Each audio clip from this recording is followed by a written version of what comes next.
Hello दोस्तों, मैं doctor आजाद। आज मैं आपके साथ डिस्कस करने वाला हूँ स्मोकिंग या धूम्रपान। इससे हमारी हेल्थ पर या हमारे शरीर पर क्या क्या इफेक्ट या क्या क्या नुकसान हो सकते हैं, और इसकी वजह से ऐसी क्या क्या बीमारी है जिन स्मोकिंग करने की वजह से उनके कौन कौन से ऑर्गन्स पर या क्या क्या सिस्टम पर ज्यादा इफेक्ट पड़ता है, और सबसे बड़ी समस्या क्या हो सकती है लंबे समय से स्मोकिंग करने के बाद। जो लोग लंबे समय से स्मोकिंग करते हैं उनको सिर्फ यही लगता है कि जो स्मोकिंग करने के बाद जो उनका फेफड़े हैं सिर्फ उन्हीं को ये अफेक्ट करती है या उन्हीं को नुकसान पहुंचा सकती है। ऐसा नहीं होता है।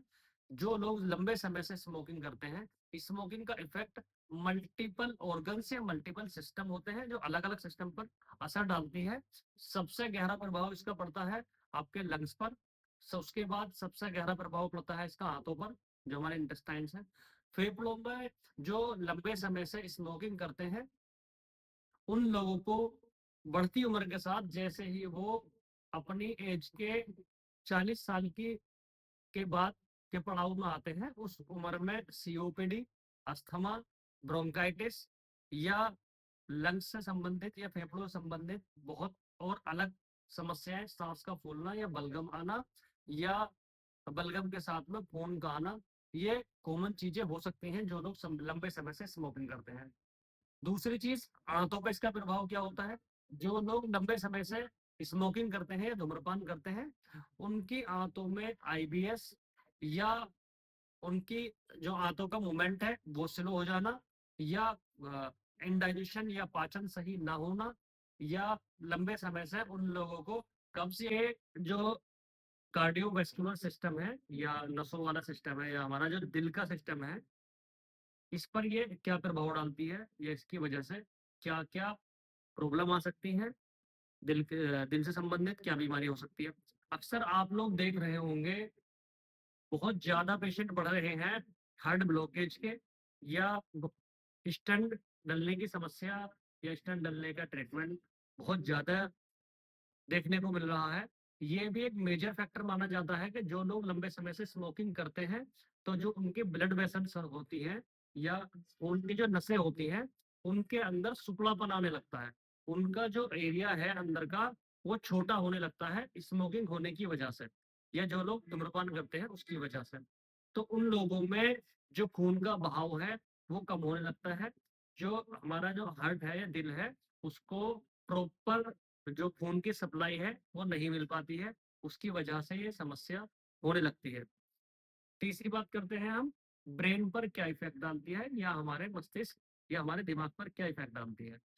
जो लोग लंबे समय से धूम्रपान करते हैं उन लोगों का जो हमारे ब्रेन के अंदर की ब्लड वेसल्स हैं या नसें हैं उनको सिकुड़ना, वो स्मोकिंग करने की वजह से सिकुड़ने लगती है। उन लोगों में कम याददाश्त या दिमागी संतुलन का सही ना रहना, या सर में दर्द का रहना, बेचैनी रहना, ये बहुत सारे इफेक्ट हो सकते हैं। अक्सर जो लोग लंबे समय से स्मोकिंग करते हैं उनके ब्लड के अंदर निकोटीन की मात्रा बढ़ जाने के कारण, या जो लोग लंबे समय से स्मोकिंग कर रहे हैं तो उनके अंदर एक तरीके से निसंतानता या स्पर्म काउंट कम होने की संभावना भी बहुत ज्यादा हो जाती है। अक्सर जो लोग लंबे समय से स्मोकिंग करते हैं उनके इरेक्शन में या प्री मेच्योर इजैकुलेशन में भी होने के चांसेस बहुत ज्यादा बढ़ जाते हैं। या उन लोगों में अक्सर जो स्पर्म मोटेलिटी है या जो स्पर्म की क्वालिटी है वो भी कम होने लगती है जो लोग लंबे समय से स्मोकिंग करते हैं। अब मैं बात करता हूँ, अगर आप स्मोकिंग करते हैं लंबे समय से और आप स्मोकिंग नहीं छोड़ पा रहे हैं तो उसके लिए आप होम्योपैथिक मेडिसिन का सेवन कर सकते हैं, जिसकी वजह से आपके लिए हेल्पफुल हो सकती है, जिससे आपको जो स्मोकिंग या आप धूम्रपान कर रहे हैं उसकी आपको जो आदत है उसको कम करने में आपके लिए बहुत महत्वपूर्ण हो सकती है या आपके लिए हेल्पफुल सहायक हो सकती है। होम्योपैथिक मेडिसिन हम यूज कर सल्फर, सल्फर को 30 पावर में 2-2 बूंद डायरेक्ट टंग पर सुबह शाम। अगर किसी को रेस्पिरेटरी की दिक्कत है तो उसके लिए अलग मेडिसिन हो सकती है। जो उसके सिम्पटम्स आ रहे हैं उसके लिए भी हम मेडिसिन यूज़ कर सकते हैं। जिन लोगों की आँतों में दिक्कत आ गई है, आईबीएस की दिक्कत हो गई है, उनके लिए भी होम्योपैथिक मेडिसिन यूज़ कर सकते हैं, लेकिन वो डिपेंड करता है कि पेशेंट क्या सिम्पटम्स लेकर आया है। किसी को अगर कार्डियोवैस्कुलर या दिल की संबंधित बीमारी है, तो उसके लिए भी हम ट्रीटमेंट दे सकते हैं होम्योपैथिक का। उसमें भी डिपेंड करता है कि वो क्या सिम्पटम्स लेकर आता है। तो as per symptoms, as per patient हम होम्योपैथिक का ट्रीटमेंट तैयार कर सकते हैं। जो लोग लंबे समय से स्मोकर्स हैं या जो लोग लंबे समय से धूम्रपान करते आ रहे हैं, उनके शरीर पर एक बहुत गलत प्रभाव पड़ चुका है स्मोकिंग से, जिससे उनके शरीर में बहुत ज़्यादा नुकसान हो रहे हैं। वो लोग अपने आप को कंफर्टेबल ज़ोन में नहीं रख पा रहे हैं, तो उनके लिए होम्योपैथिक मेडिसिन बहुत यूज़फुल हो सकती है।